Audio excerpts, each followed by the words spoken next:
ebidensya? Paano mapapatunayan?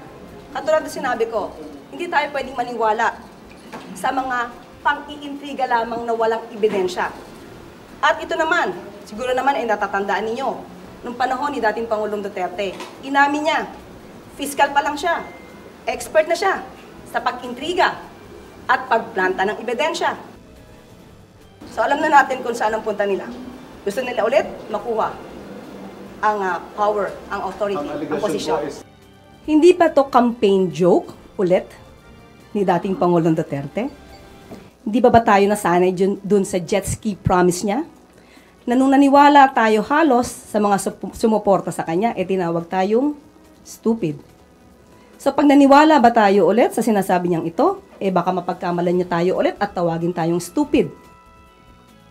Kung Davao City pinag-uusapan natin, sino ba ang mayor ng Davao City?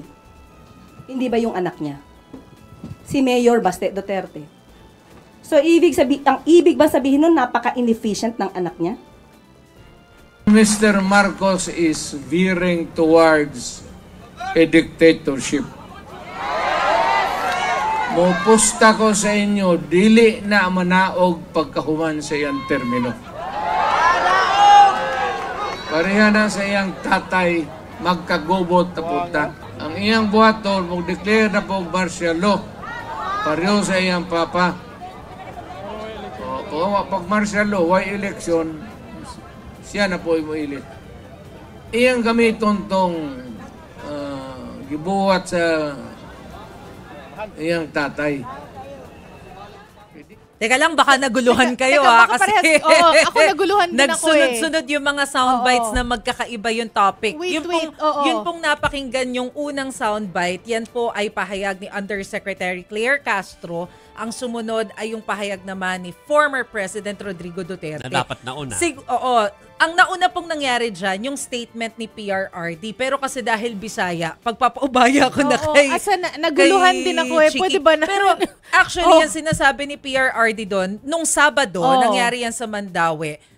Ilang punto. Una, ang sinasabi niya, leaning towards dictatorship ang administrasyong Marcos, na parang ang pinupunto niya dito ay si President Bongbong Marcos gagayahin yung nangyari doon sa kanyang tatay na hindi tatapusin yung kanyang termino sa 2028 kung hindi ipagpapatuloy niya at magdedeklara ng martial law.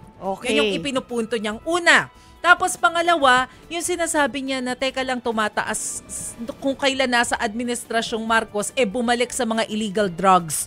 Yung ilang mga probinsya, kabilang na yang dyan sa mga probinsya natin sa South. Oo. Yun yung mga sinasagot ni Yusek Castro dun sa nauna nating soundbite. Naguluhan din ako Dial back lang tayo dun sa sinabi mo na dictator. Ano yung sagot in a nutshell ni Castro? Yun yung tinatanong ni Yusek Castro kanina na may ebidensya ba? Okay. Kung may ebidensya. Puro intriga. Nakita niyo naman yung nangyari before, di ba? Oo. Yun. Yun yung sagot niya doon sa dictatorship. Doon naman sa illegal drugs. Sa illegal drugs, ang sagot niya na sino bang mayor sa Davao? Sa Davao ba yan? Okay. Di ba ang mayor ng Davao anak din naman ni former President Duterte?